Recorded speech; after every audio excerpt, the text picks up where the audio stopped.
And several organizations are working with the Oklahoma City Urban Renewal Authority to bring life back into Northeast Oklahoma's history. They're also reaching out to the community for help. News 9's Angelicia Bruton has more on how the community is working to preserve the district's history.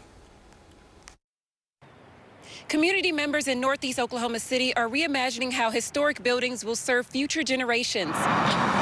There's only a few spaces left in Northeast OKC that show a look into the once thriving Black community.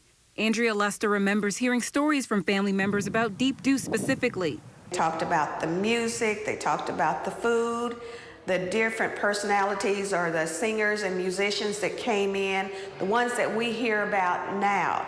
That's a part of history that they talked about all the time. Her father-in-law, Melvin Lester, lived in a mansion on the corner of Central and Northeast 3rd Street, giving him a front row seat to all of the entertainment. She says the area has changed a lot.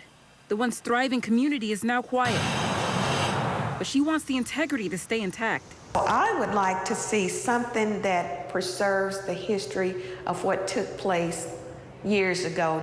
It really evolved around music. Lester, along with others in the Northeast OKC community, brainstormed ideas to get the Lester Lyons Mansion and the Brockway Center back to serving the community. Jackie Gates Jefferson says the Brockway Center was a meeting place for the Oklahoma City Federation of Colored Women's Club. In the 60s, I believe we still could go to hotels. I don't know that we were always welcomed at hotels. And so we use buildings like that for our meeting places. Not just the Federation, but for a whole host of community groups. Folks gathered discussing how to repurpose these spaces and reminiscing on what these buildings meant to the community.